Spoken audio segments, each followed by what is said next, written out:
एक टाइम ना रहे तो ऐसे लोग जो जुमे की जुमे जाते हैं वो हंगामा मचा देते हैं। इमाम के बच्चे नहीं है, इमाम की रिश्तेदारी नहीं है, इमाम की ससुराल नहीं है, इमाम की ददियाल नहीं है, इमाम की ननिहाल नहीं है, इमाम का कौन नहीं है, इमाम के चचा भी हैं, इमाम के ताऊ भी हैं, इमाम मेरे तुम्हारे तरह आदमी है। मुझे बताओ, कहीं कोई मर जाएगा तो इमाम को जाना पड़ेगा या नहीं जाना पड़ेगा? कहीं कोई पैदा होगा तो इमाम को जाना पड़ेगा या नहीं जाना पड़ेगा? कहीं किसी को तकलीफ है, कहीं किसी की तबीयत अच्छी है, कहीं किसी की खराब है, हजार जिम्मेदारी इमाम के साथ होती हैं। अगर एक दो दिन इमाम गैर हाजिर रह जाए तो लोग बेवजह उसका हिसाब करने पे तुल जाते हैं और फिर इमाम के पीछे हाथ धो के पड़ जाते हैं। होना ये चाहिए, दो इमाम होने चाहिए मस्जिद में, एक इमाम होना चाहिए, एक नाइब इमाम होना चाहिए। इमाम साहब अगर काम से चले जाएं तो नाइब इमाम उनका काम अंजाम दे सके। इमामों की तनख्वाह बढ़ाओ। अब एकदम तो बढ़ा नहीं सकते, मैं एक तरकीब बताता हूं और फिर हजरत मुफ्ती साहब को आवाज देता हूं। तरकीब यह है कि जब जुमे के दिन इमाम साहब खुतबा पढ़ते हैं, मतलब तकरीर करते हैं या नात शरीफ पढ़ते हैं, मस्जिद में जितने लोग जाते हैं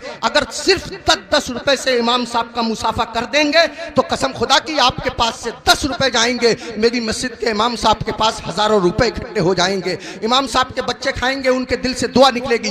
देखो, अगर इमामों की तनख्वाह कम होती है तो नमाजें खराब होती हैं। आप कहेंगे कैसे? मैं बताता हूं आपको। इमाम साहब की तनख्वाह 4000, बीबी की दवा चल रही है 3000 रुपया महीना की, 100 रुपया रोज उसकी बीबी की दवा चलती है। अब कितने रुपए बच्चे उसके पास? 1000। उसमें गैस सिलेंडर भी है, उसमें तेल भी है, उसमें नमक मिर्च भी है, उसमें दालचीनी पत्ती भी है, सब दुनिया भर के खर्चे। आप गौर कीजिए, अब इमाम साहब मस्जिद के मुसल्ले पे खड़े हैं, नियत बांधे हुए नमाज की, अब पढ़ रहे हैं सुब्हानक अल्लाहुम्मा व बिहम्दिका व तबारक अस्मुका व तआला जद्दुक व ला इलाहा गैरुक। अब सुबहाना जब खत्म हुआ तो इमाम साहब मन मन में सोच रहे हैं, यार कोई मर भी तो नहीं रहा है, 40वां हो जाता, कुछ रुपए मिलते, खर्चा चल जाता, यार किसी की शादी भी तो नहीं हो रही है, निकाह पढ़ाने के लिए मिल जाता। इमाम साहब खड़े हैं मुसल्ले पे, सोच रहे हैं, पढ़ रहे हैं 40वां, खड़े हैं मुसल्ले पे, पढ़ा रहे हैं निकाह। कसम खुदा की अगर तुम लोगों ने अपने इमाम की तनख्वाहें माकूल रखी होती तो तुम्हारा इमाम जहां होता इमाम की नीयत भी वही होती, तुम्हारा इमाम जहां होता इमाम का दिल भी वही होता,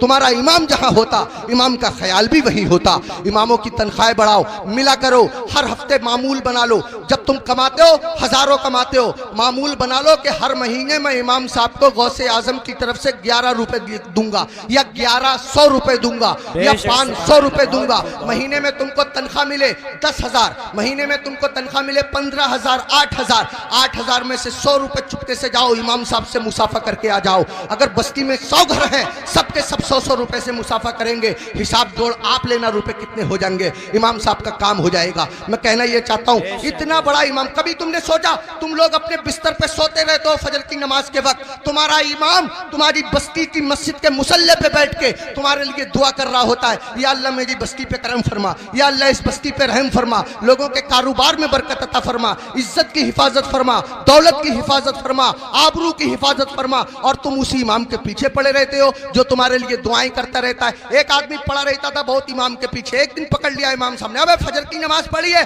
बोला बिल्कुल पढ़ी है। इमाम साहब बोले कै रकअतें पढ़ी है? बोला 10। का फजर में 10 हो गए रे? कह रहा चलो 15 मान लो। इमाम साहब बोले 15 होती फजर में? कह रहा चलो 20 मान लो। इमाम साहब बोले पिट जाएगा, दिमाग खराब मत कर। मुंह लटकाया हुआ घर गया, बीवी बोली कैसे मुंह लटकाए फिर रहे हो? कहने लगा रे इमाम साहब ने पकड़ लिया, बोले फजर पढ़ी है? मैंने पढ़ी है। उन्होंने रकअतें पूछ ली, मैंने 10 बताई, 15 बताई, 20 बताई, 25 तक पहुंच गया, मगर इतना है कड़े इमाम है वो भी माने ही नहीं है। तो बीबी कह रही है तुम भी तो पागलों जैसी बातें करो, 4 बता देते 4। तो कह रहा तू तो सच में ही पिटवाने वाले काम कर रही है। जो इमाम जिद्दी इमाम 25 में ना माना वो 4 में कैसे मान जाएगा? 25 में माना नहीं, 4 में मान जाएगा। पिटवाने वाले काम कर रही है। इमामों के करीब आओ, इमामों का ख्याल रखो। जब खाना खाने बैठा करो इमाम को फोन कर लिया करो, हजरत खाना खाया नहीं खाया, आया नहीं आया, अगर आया तो क्या आया।